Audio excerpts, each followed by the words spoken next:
तो क्या आप भी मुंबई से कोलकाता या फिर कोलकाता से मुंबई के बीच तक का सफर तय करना चाहते हैं? तो आज की इस वीडियो में मैं आप सभी को बताने वाला हूँ हावड़ा मेल के बारे में, जो कि जोड़ती है मुंबई के छत्रपति शिवाजी महाराज टर्मिनस को कोलकाता के हावड़ा से टाटा नगर, बिलासपुर, नागपुर और नासिक होते हुए। यात्रीगण कृपया ध्यान दें।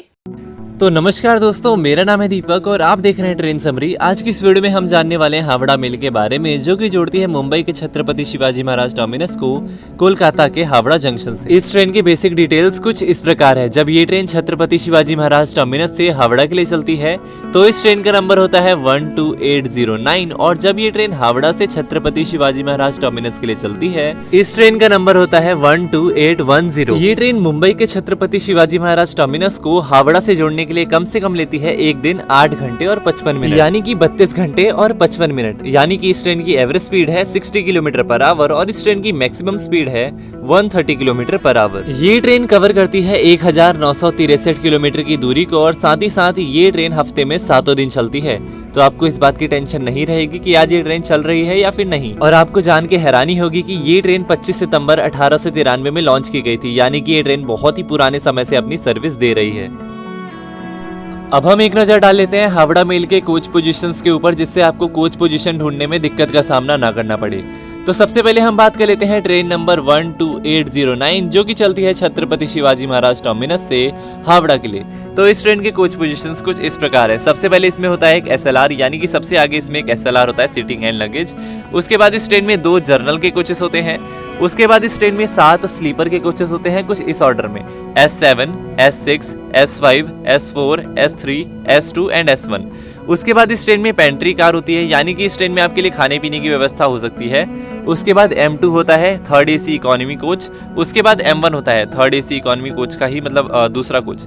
उसके बाद इस ट्रेन में 5 थर्ड AC कोचेस होते हैं, B5, B4, B3, B2 and B1। उसके बाद इस ट्रेन में 2 सेकंड AC कोचेस होते हैं, A2 एंड A1, कुछ इस ऑर्डर में। उसके बाद इस ट्रेन में होता है एक H1, यानी कि फर्स्ट AC का कोच, और यहाँ पर ये ट्रेन खत्म हो जाती है। और वहीं दूसरी ओर से चलने वाली हावड़ा मेल के बारे में बात कर लेते हैं, जिस ट्रेन का नंबर है 12810, और ये ट्रेन जोड़ती है हावड़ा को छत्रपति शिवाजी महाराज टर्मिनस से। इस ट्रेन के कोच पोजीशंस कुछ इस प्रकार है। सबसे आगे इस ट्रेन में होता है एक H1, यानी कि फर्स्ट AC का कोच। उसके बाद A1 and A2 respectively 2 second AC के कोचेस होते हैं। देन उसके बाद इस ट्रेन में B1 से लेके B5 तक रेस्पेक्टिवली होते हैं 5 थर्ड AC के कोचेस। देन उसके बाद इस ट्रेन में होते हैं M1 एंड M2, यानी कि थर्ड AC इकोनॉमी के कोचेस।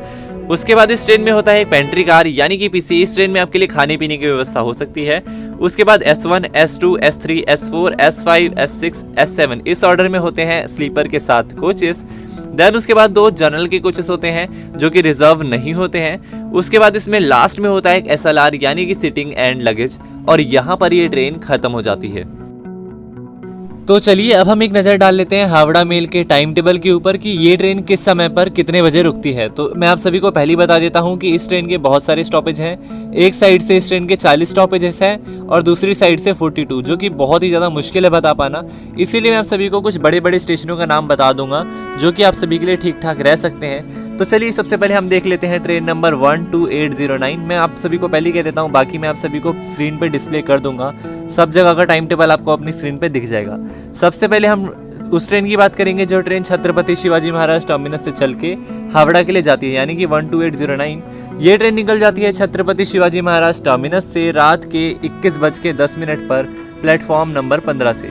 उसके बाद ये ट्रेन पहुंच जाती है नासिक रोड रात के 12:32, यानी कि 0:32 पर। उसके बाद इस ट्रेन का अगला स्टॉपेज जो बड़ा वाला होता है वो हो जाता है इस ट्रेन का नागपुर में। इस ट्रेन का स्टॉपेज होता है 11:20 पे। 10 मिनट रुकने के बाद ये ट्रेन पहुंच जाती है गोंडनिया में, कुछ स्टेशनों पे रुकने के बाद। उसके बाद ये ट्रेन पहुंच जाती है दुर्ग में। दुर्ग में इसका स्टॉपेज होता है 15:40 पर। रायपुर जंक्शन में ट्रेन पहुंच जाती है 16:20, यानी कि 4:20 शाम के। उसके बाद ये ट्रेन पहुंच जाती है रायगढ़। रायगढ़ में इसका स्टॉपेज होता है 20:35, यानी कि रात के 8:35 पर। उसके बाद ये ट्रेन थोड़ा और आगे जाती है और वहाँ पर इसका एक बड़ा स्टॉपेज आता है, जैसे कि मान लीजिए टाटा नगर। टाटा नगर में इसका स्टॉपेज होता है रात के 1:45 पर, और उसके बाद ये ट्रेन संतरागछी में पहुंच जाती है, जो यहाँ पे ये ट्रेन पहुंच जाती है 5:18 पर। और फाइनली अपने फाइनल डेस्टिनेशन यानी कि हावड़ा जंक्शन में ये ट्रेन पहुंच जाती है सुबह के 6:05 पर 1968 किलोमीटर की दूरी तय करने के बाद प्लेटफॉर्म नंबर 22 पर। और वहीं अगर हम दूसरी ओर से बात करें, जब ये ट्रेन हावड़ा से चलती है CSMT यानी मुंबई के लिए, तो इस ट्रेन का नंबर हो जाता है 12810। और इस ट्रेन का जो टाइम टेबल रहता है वो कुछ इस प्रकार हो जाता है। ये ट्रेन हावड़ा से 19:40 पे प्लेटफॉर्म नंबर 21 से रवाना हो जाती है। खड़गपुर जंक्शन में इस ट्रेन का स्टॉपेज होता है 21:12 पर। उसके बाद ये ट्रेन टाटा नगर में पहुंच जाती है 23:02 पर। उसके बाद ये ट्रेन कुछ स्टॉपेजेस पे रुकती है। देन इसका जो एक बड़ा स्टॉपेज होता है वो रायगढ़ में होता है, जो ये पहुंच जाती है 4:38 सुबह के।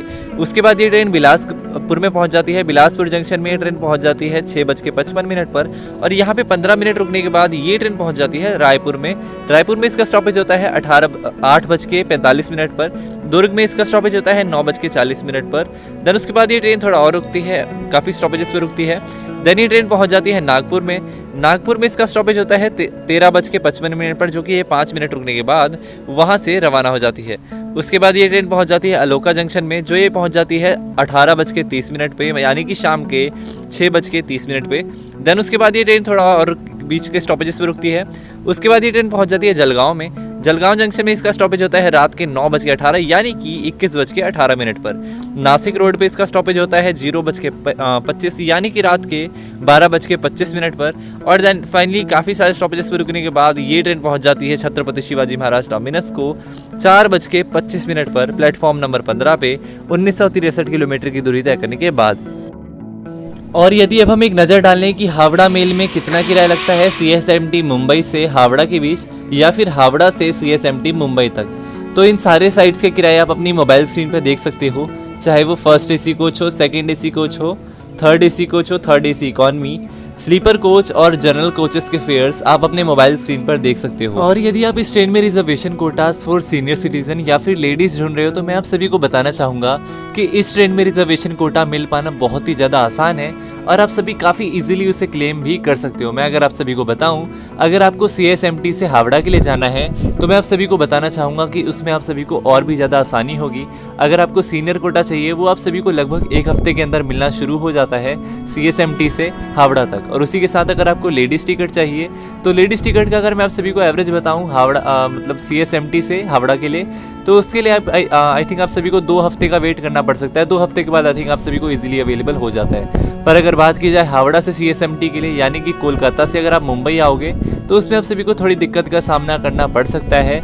लगभग आप सभी को 1 हफ्ते माफ़ी चाहूँगा 1 महीने से पहले आई थिंक आपको टिकट ना मिले, तो ये थोड़ा आप सभी के लिए डिफिकल्ट रह सकता है। 1 महीने से पहले आई थिंक टिकट आप सभी को नहीं मिलेगी, पर सीनियर सिटीजन की टिकट आप सभी को आई थिंक अवेलेबल हो सकती है 3 हफ्ते के अंदर। और यदि बात की जाए टूरिस्ट प्लेसेस इन कोलकाता और मुंबई, तो पहले मैं आप सभी को बोलना चाहूँगा कोलकाता के बारे में। कोलकाता में कौन कौन से टूरिस्ट प्लेसेस हैं जो कि आप यहाँ पे ट्रैवल कर सकते हो, काफ़ी बढ़िया रहेगा आप सभी के लिए। तो मैं आप सभी को बताना चाहूँगा कुछ टूरिस्ट प्लेसेस जो कि पहले फ्री हैं और उसके बाद मैं आप सभी को पेड वाले बताऊँगा। हावड़ा ब्रिज, बिरला मंदिर, साथ ही साथ कालीघाट मंदिर, शक्तिपीठ, श्री श्री राधा गोविंद टेम्पल, इस्कॉन कोलकाता। और अगर आप वेस्ट बंगाल आए ही हो, तो मैं आप सभी को बोलना चाहूँगा कि आप सभी को वेस्ट बंगाल के सबसे बड़े टेम्पल में जरूर से जाना चाहिए, जो कि है TOVP यानी कि टेम्पल ऑफ वैदिक प्लेनेटोरियम। बट ये टेम्पल अभी अंडर कंस्ट्रक्शन में है, इसका मोस्टली काम पूरा हो चुका है जब तक मैं ये वीडियो शूट कर रहा हूँ तब तक। और मैं आप सभी को बताना चाहूँगा, अगर आप प्लान कर रहे हो इस टेम्पल में जाने का, तो आप पूरी जानकारी जरूर से कलेक्ट कर लीजिएगा कि ये टेम्पल खुला है या फिर नहीं, ताकि आप सभी को थोड़ी आसानी हो। और अब हम बात कर लेते हैं कुछ पेड एंट्री टूरिस्ट प्लेसेस की, जहाँ पे एंट्री पेड है, आप सभी को पैसे देने पड़ेंगे एंट्री के लिए। Indian museum, Victoria memorial, science city, geological garden, airport और साथ ही साथ इको पार्क भी ऐसी प्लेसेस है जो कि पेड है। ये तो मैंने बस कुछ ही प्लेसेस के नाम बताए थे, बाकी ऐसे और भी बहुत सारे टूरिस्ट प्लेसेस है जो कि मैंने अभी नहीं बताए हैं। सारी वीडियो में कवर कर पाना बहुत ज़्यादा मुश्किल था, इसीलिए आप अपनी तरफ से भी डिस्कवर कर सकते हो। बाकी आप इन टूरिस्ट प्लेसेस पे विजिट कर सकते हो। और अब हम बात कर लेते हैं टूरिस्ट प्लेसेस इन मुंबई। अगर मुंबई में टूरिस्ट प्लेसेस की बात की जाए, तो मैं कुछ टूरिस्ट प्लेसेस बता देता हूं जो कि आप सभी के लिए अच्छा रह सकता है। इसमें से कुछ टूरिस्ट प्लेसेस पेड हैं, यानी उसमें आप सभी को एंट्री फी देनी पड़ेगी, और कुछ फ्री हैं। तो मैं आप सभी को पहले फ्री वाले बता देता हूँ। Gateway of Mumbai, Shri Siddhivinayak temple, Mahalakshmi temple और साथ ही साथ इस्कॉन जुहू, जो कि मुंबई में ही है। और कुछ पेड प्लेसेस जहाँ पे आप सभी को एंट्री के लिए पैसा देना पड़ेगा। कुछ ऐसी जगह है जैसे कि छत्रपति शिवाजी महाराज वस्तु संग्रहालय, Rajiv Gandhi national park, Elephanta caves और इसके अलावा भी ऐसे बहुत सारे टूरिस्ट प्लेसेस हैं जो कि आप मुंबई में डिस्कवर कर सकते हो। वीडियो बहुत ज़्यादा लंबी ना हो जाए इसीलिए फिलहाल मैं इतने ही बता रहा हूँ। Competitors of Howrah mail. Howrah mail के ऐसे बहुत सारे कॉम्पिटिटर्स हैं जो कि कोलकाता को मुंबई से जोड़ते हैं। मैं आप सभी को बताना चाहूँगा कोलकाता से मुंबई को जोड़ने वाली ऐसी बहुत सारी ट्रेनें हैं जो कि अलग अलग स्टेशनों से भी चलाई जाती है और कुछ ट्रेन सेम स्टेशनों से भी चलाई जाती है। जैसे कि अगर मैं आप सभी को बताऊं, कुछ ट्रेनें शालीमार को लोकमान्य तिलक टर्मिनस से जोड़ती है, कुछ ट्रेनें संतरागछी से पनवेल को जोड़ती है। तो मैं आप सभी को पहले बता देता हूँ हावड़ा से CSMT को जोड़ने वाली ट्रेनों के बारे में। सबसे पहले मैं आप सभी को बताना चाहूँगा गीतांजलि एक्सप्रेस के बारे में, जो कि सबसे पहले पहुँचा देगी आपको अच्छे किराए के साथ। वरना आप सभी को दुरंतो एक्सप्रेस का भी ऑप्शन मिल जाएगा जो कि हावड़ा से जोड़ती है CSMT को। पर मैं आप सभी को बताना चाहूँगा दुरंतो एक्सप्रेस आपको काफ़ी महंगा पड़ जाएगा। उसमें जो टिकट का किराया होता है नॉर्मली वो काफ़ी ज़्यादा महंगा होता है, डायनेमिक चार्ज और कैटरिंग चार्ज इंक्लूड करके होता है। पर मैं आप सभी को बताऊं तो आप चाहो तो गीतांजलि एक्सप्रेस से ट्रैवल कर सकते हो, ये आप सभी को कम किराए में अच्छे समय पर पहुंचा सकती है।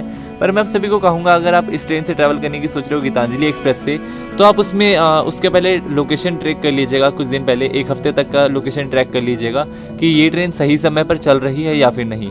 अगर ट्रेन सही समय पर चल रही है तो आप गीतांजलि एक्सप्रेस का टिकट बना सकते हो, क्योंकि गीतांजलि एक्सप्रेस काफ़ी सही समय पर मतलब काफ़ी अच्छे समय पे आप सभी को पहुंचा सकती है और हावड़ा मेल से काफ़ी जल्दी आप सभी को पहुंचा सकती है। और आपका एक बड़ा एडवांटेज ये भी रहेगा कि गीतांजलि एक्सप्रेस डेली बेसिस पे चलती है, हफ्ते के 7 दिन, तो आप सभी को टेंशन नहीं रहेगी ज़्यादा। और साथ ही साथ मैं आप सभी को बताना चाहूँगा Kolkata express and Mumbai express के बारे में, जो कि एक साइड से कोलकाता एक्सप्रेस कहलाती है और दूसरी साइड से जब चलती है वो मुंबई एक्सप्रेस कहलाती है।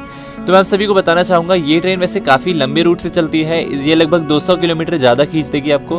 तो आप सभी को टाइम भी नॉर्मली से बात है ज़्यादा ही लगेगा। आई थिंक आप सभी को 4-5 घंटे आप इस ट्रेन के टाइम टेबल के अनुसार ज़्यादा लगेगा। तो मैं आप सभी को बोलूँगा अगर आपको किसी बीच के इंटरमीडिएट स्टेशन पे जाना हो तो आप उस ट्रेन से जा सकते हो। उस ट्रेन का नंबर है 1, 2, 3, 2, 1 and 2, 2।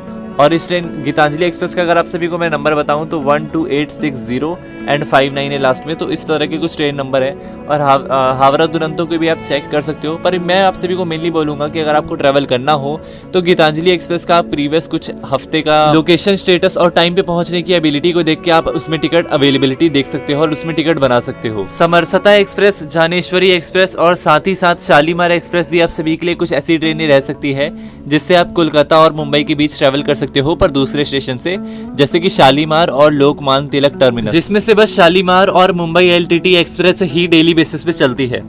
My suggestions on Howrah mail. अगर आप हावड़ा मेल से ट्रैवल करने की सोच रहे हो तो मैं आप सभी को बोलना चाहूँगा कि हावड़ा मेल के अलावा भी काफ़ी सारी ट्रेनें हैं। स्पेशली मैं आप सभी को बोलना चाहूँगा कि गीतांजलि एक्सप्रेस से आप सोच सकते हो जाने की। मैं आप सभी को पहले ही बता चुका हूँ कि गीतांजलि एक्सप्रेस का आप प्रीवियस 7 दिन का डेटा देख सकते हो कि ये ट्रेन लेट तो नहीं हुई कहीं। अगर ट्रेन लेट नहीं हुई है तो मैं आप सभी को बोलूँगा कि आप गीतांजलि एक्सप्रेस से ही जाइएगा, क्योंकि गीतांजलि एक्सप्रेस आप सभी का टाइम टेबल के अनुसार 1 घंटा बचा सकती है। 1 घंटा बचेगा तो आप सभी के लिए थोड़ा ठीक ठाक रह सकता है। और साथ ही साथ किराया भी सेम ही है दोनों का और रूट भी सेम ही है, मतलब दोनों ट्रेनें सेम रूट पे चलती है। तो आप देख सकते हो अपने कन्वीनियंस के अनुसार कि आप सभी के लिए कौन सी ट्रेन बेस्ट रह सकती है। पैसा बराबर ही है और लगभग समय भी लगभग थोड़ा 1 घंटा आपका बच जाएगा गीतांजलि एक्सप्रेस से और रूट भी सेम ही है। तो आप अपनी मर्जी से देख सकते हो कि आपको किस ट्रेन से ट्रैवल करना है। दूसरी सजेशन मैं ये देना चाहूँगा कि अगर आप इस ट्रेन में टिकट बनाने की सोच रहे हो तो मैं आप सभी को बताना चाहूँगा 1.5 महीने तक इस ट्रेन में टिकट अवेलेबिलिटी मुश्किल होती है। लगभग 1 महीने तक आप सभी को RAC की टिकट मिलनी शुरू हो जाती है और 1 महीने से 1 महीने 15 दिन तक आप सभी को लगभग मिलती है RAC की टिकट और उसके बाद आप सभी को कंफर्म टिकट मिलनी शुरू हो जाती है। तो अगर आप इस ट्रेन में टिकट बनाने की सोच ही रहे हो तो मैं आप सभी को बोलूँगा कि 1.5 महीने पहले से बनाने की कोशिश कीजिएगा। 1.5 महीने पहले बनाओगे तभी आप सभी को टिकट मिल पाएगी। तो उम्मीद करता हूँ इस वीडियो में दी जानकारी आप सभी को पसंद आई होगी। वीडियो में दी जानकारी आप सभी को पसंद आई हो तो वीडियो को लाइक करना, चैनल को सब्सक्राइब कर लेना और कमेंट करके बताइए कि नेक्स्ट वीडियो आप सभी को किस ट्रेन के ऊपर चाहिए। जिस ट्रेन के सबसे ज़्यादा कमेंट्स होंगे उस ट्रेन के ऊपर अगली वीडियो बन जाएगी।